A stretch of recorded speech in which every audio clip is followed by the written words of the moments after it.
ನಮಸ್ಕಾರ ಸ್ನೇಹಿತರೆ, ನಿಸರ್ಗ ಡೈರಿ ಫಾರ್ಮ್ ಯೂಟ್ಯೂಬ್ ಚಾನಲ್ ಸ್ವಾಗತ. ಇವತ್ತು ನಾವು ಪಂಜಾಬಿಗೆ ಹೋಗ್ತಾ ಇದ್ದೀವಿ. ಪಂಜಾಬಿಗೆ ನಮ್ಮ ಜೊತೆಗೆ ಜನ ಬರ್ತಿದ್ದಾರೆ, ಭಾಳಷ್ಟು ಜನ ಬರ್ತಿದ್ದಾರೆ. ಏನಪ್ಪ ಅಂತ ಹೇಳಿದ್ರೆ, ಇಲ್ಲಿ ಹೈನುಗಾರಿಕೆ ಮಾಡೋದ್ರ ಜೊತೆಗೆ ಮೋಸ್ಟ್ ಇಂಪಾರ್ಟೆಂಟ್ಲಿ ನನಗೆ ಒಂದು ನಾಲೆಜ್ ಯಾವ ರೀತಿ ಬೇಕು, ಯಾವ ರೀತಿ ಒಂದು ಸಕ್ಸಸ್ ಆಗಬೇಕು, ಯಾವ ರೀತಿ ನಾನು ಬ್ರೀಡಿಂಗ್ ಲಾಭಾಂಶ ಗಳಿಸ್ಬೋದು ಅನ್ನೋದಕ್ಕೆ ಗೊತ್ತಾಗಲಿ ಅನ್ನೋ ಉದ್ದೇಶಕ್ಕೆ ನಾವು ಕರ್ಕೊಂಡು ಹೋಗ್ತೀವಿ.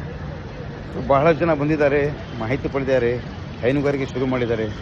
ಪ್ರತಿಯೊಬ್ಬರಿಗೂ ಒಳ್ಳೆಯದಾಗಲಿ.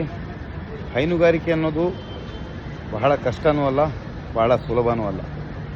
ಇಲ್ಲಿ ಮೊದಲಿಂದನೂ ಕೆಲಸ ಮಾಡ್ತಾ ಇರೋ ಫಾರ್ಮರು ವರ್ಕ್ ಯಾವ ರೀತಿ ಮಾಡ್ತಾಯಿದ್ರು ಅಂತ ಅವ್ರು ಯೋಚನೆ ಮಾಡ್ಕೊಳ್ತಾರೆ. ಬಟ್ ಇವತ್ತು ನಾನು ಹೇಳೋದೇನಪ್ಪ ಅಂದರೆ, ಸಿಂಪಲಿ ನೀವು ಒಂದು ಫಾರ್ಮ್ ಮಾಡಬೇಕು ಅಂದಾಗ ನೀವು ಫಸ್ಟು ಏನು ಬೇಕಾಗಿರೋದು ನಿಮಗೆ ಅಂದರೆ ಒಂದು ಒಳ್ಳೆ ತಳಿ ಬೇಕು. ಆ ತಳಿ ಸಿಕ್ಕರೆ ಸಾಕು, ನೀವು ಯಾವುದು ಫೇಲ್ ಆಗಲ್ಲ. ಸೊ ನಾನು ತಳಿ ಆಯ್ಕೆಯಲ್ಲಿ ನಾವು ತಪ್ಪಿದ್ದಾಗ ನಾನು ಏನೂ ಮಾಡಲಿಕ್ಕಾಗಲ್ಲ. ಸೊ ಹಾಗಾಗಿ ನಿರಂತರವಾಗಿ ಪ್ರಯತ್ನ ಪಡ್ತಾ ಇವತ್ತು ನಿಸರ್ಗ ಡೈರಿ ಫಾರ್ಮ್ ಈ ಮಟ್ಟಕ್ಕೆ ಬೆಳೆದಿದೆ. ಇದಕ್ಕೆಲ್ಲ ಮುಖ್ಯವಾದ ಕಾರಣ ಏನಪ್ಪ ಅಂದರೆ ನಿಮ್ಮ ಸಪೋರ್ಟು. ಯಾವಪ್ಪ ಅಂದರೆ, ಇದು ನಾನು ಮೊದಲಿಂದನೂ ಹೇಳಿದ್ದೀನಿ, it's not A entertainment channel. ಇದು ಎಲ್ಲ ಎಂಟರ್ಟೈನ್ಮೆಂಟ್ ಕೊಡುವಂಥದ್ದಲ್ಲ. ಇದು ಇಲ್ಲಿ ಲಾಭ ನಷ್ಟ ಎರಡನ್ನೂ ತಿಳ್ಕೊಂಡು ಮಾಡುವಂಥ ಕೆಲಸ ಇದು. ಸೊ ಬೇಕಾದವ್ರು ಮಾಡ್ತಾರೆ, ಇಲ್ಲದವ್ರು ಮನೇಲಿ ಕೂತ್ಕೊಳ್ತಾರೆ. ನನಗೇನು ಆಗಬೇಕಾಗಿಲ್ಲ, ನನ್ನ ದುಡಿಮೆ ನನಗೆ ಆಗ್ತಾನೆ ಇರುತ್ತೆ. ಭಾಳಷ್ಟು ಜನ ಏನಪ್ಪ ಆಯಿತು ಅಂತ ಯೋಚನೆ ಮಾಡ್ತಾರೆ. ಸೊ ಮಾಡಿ ತೋರಿಸಿದ್ದೀನಿ, ಸಕ್ಸಸ್ ಯಾವ ರೀತಿ ಮಾಡೋದು ಅಂತ ತೋರಿಸಿದ್ದೀನಿ. ಇನ್ನೂ ಬಹಳಷ್ಟು ಜನ ನಮ್ಮ ಜೊತೆಗೆ ಸೇರೋರಿದ್ದಾರೆ. ಕೆಲಸ ಕಾರ್ಯಗಳನ್ನು ಮುಗಿಸ್ಕೊಂಡು ನಾವು ಬರ್ತೀವಿ ಸರ್ ನಿಮ್ಮ ಜೊತೆಗೆ ಅಂತ ಹೇಳಿದ್ದಾರೆ. ಸೊ ಬನ್ನಿ, ಕರ್ನಾಟಕದಲ್ಲಿ ಬೆಂಗಳೂರು ತೊಗೊಳ್ತೀರಾ ಬೆಂಗಳೂರು ತೊಗೊಳ್ಳಿ, ಶಿವಮೊಗ್ಗದಲ್ಲಿ ತೊಗೊಳ್ತೀರಾ ಶಿವಮೊಗ್ಗದಲ್ಲಿ ತೊಗೊಳ್ಳಿ, ಮೈಸೂರಲ್ಲಿ ತೊಗೊಳ್ತೀರಾ ಮೈಸೂರಲ್ಲಿ ತೊಗೊಳ್ಳಿ, ಪಂಜಾಬಿಗೆ ಬಂದು ತೊಗೊಳ್ತೀರಾ ಪಂಜಾಬಿಗೆ ಬಂದು ತೊಗೊಳ್ಳಿ.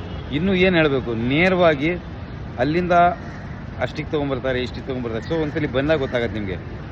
ಅಲ್ಲಿಂದ ಹಸುಗಳನ್ನು ಖರೀದಿ ಮಾಡಿ ಇಲ್ಲಿ ತನಕ ತಲುಪಿಸಿ ಜನರ ಜೊತೆಗೆ ಅದೇ ಒಡನಾಟ ಇಟ್ಕೊಂಡು ಕೆಲಸ ಮಾಡಿದಾಗ ಗೊತ್ತಾಗತ್ತೆ ಏನಪ್ಪ ಅಂತೇಳಿ.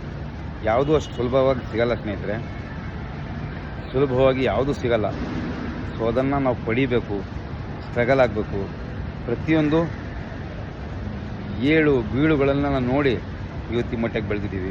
ಸೊ ಎಲ್ಲರಿಗೂ ನಾನು ಹೇಳೋದನಪ್ಪ ಅಂದರೆ, ಒಳ್ಳೆ ತಳಿಗೆ ಹತ್ತು ಹಸುಗಳು ಸಾಕೋದ್ರ ಜೊತೆಗೆ 2ರಿಂದ ಶುರು ಮಾಡಿ, 1ರಿಂದ ಶುರು ಮಾಡಿ ನಿರಂತರವಾಗಿ ಕೆಲಸ ಮಾಡ್ತಾ ನಿಮಗೆ ಇವತ್ತು ಇಮ್ಮಿಡಿಯೇಟ್ಲಿ ಪ್ರಾಕ್ಟಿಕಲಾಗಿ ಸಿಗಿ ಅಂದರೆ ಒಂದೇ ಸಲ ಸಿಗಲ್ಲ.